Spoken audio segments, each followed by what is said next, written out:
Good morning. It's September the 12th, 2024. That light shining through pretty brightly, even though it's cloudy and raining outside. Boy, understand that New Orleans is getting hit pretty heavily with rain. Jackie told me just a moment ago that they said they've had about 8 inches. That's a lot of rain, and we're supposed to get a bunch, so stay weather aware today.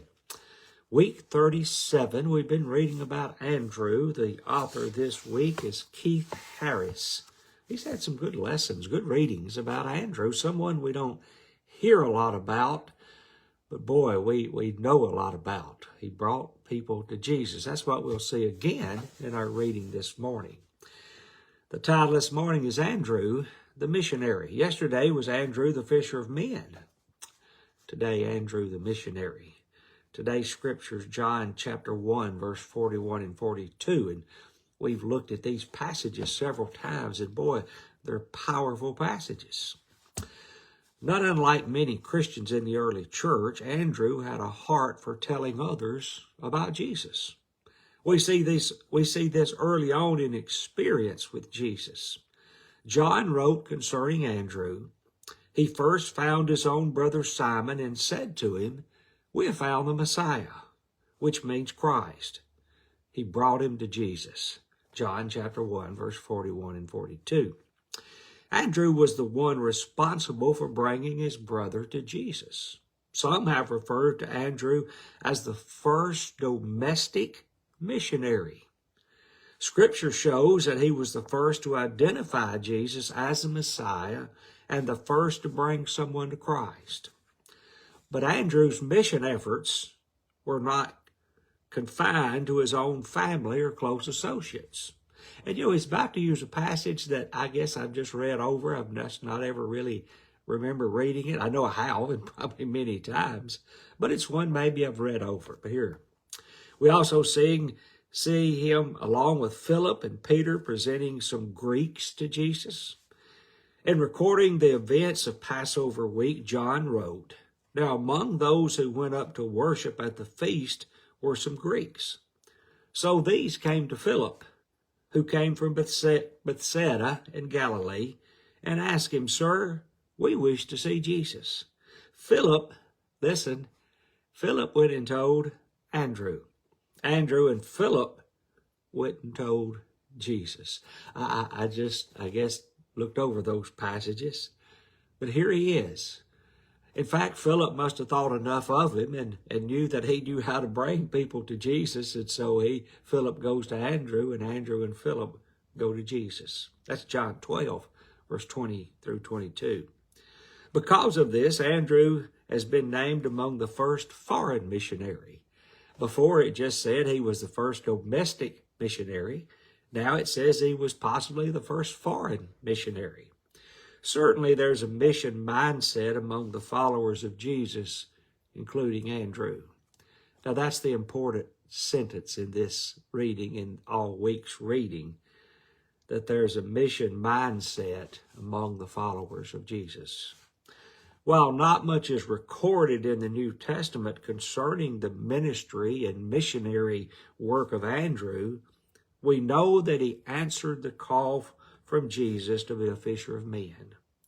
Even though there's not much evidence in the Bible, other writers such as Eusebius and Origen have written about the life and ministry of Andrew. These writings point to Andrew proclaiming the gospel to various ancient regions such as Scythia, regions around the Black Sea, and Achaia. As evidenced by his running to Peter to explain that he had found the Messiah, Andrew possessed a heart for sharing Jesus with others. God desires his people to have this mission mindset. Andrew took every advantage to tell others of Jesus the Christ. And then he writes 2 letters and a question mark. Do you? Talking to me and talking to all of us. Today he writes, I will have a mission mindset. A mission mindset. And I hope that we do. I hope that the church And I'm hearing reports from other congregations. A man by the name of Rob Whitaker has been going in churches for several years and doing an evangelism workshop. And in our area, there's several congregations that's done well with this. And the Highland Park Church of Christ right now, I understand, is doing well with this. But I hope you have a good day, and I hope you have a safe day and a healthy day. Remember the family of Buddy Summers. I've mentioned Buddy several times. Buddy passed away yesterday, and his dear wife Teresa and daughter Cindy and son Chris, grandchildren. Remember this family. Good family. Always been a faithful family. They've always been very encouraging to Jackie and I, and very helpful back in 2010 when I had some knee surgeries. They ministered to us.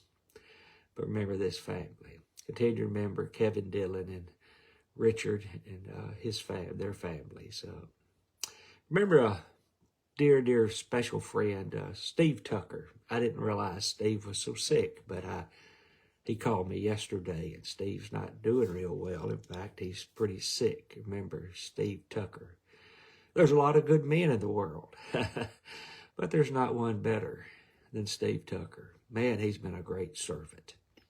He lost his wife a while back, year and a half. At time gets away, might have been longer than that, but lost his good wife, Sue, and now Steve himself is not doing well.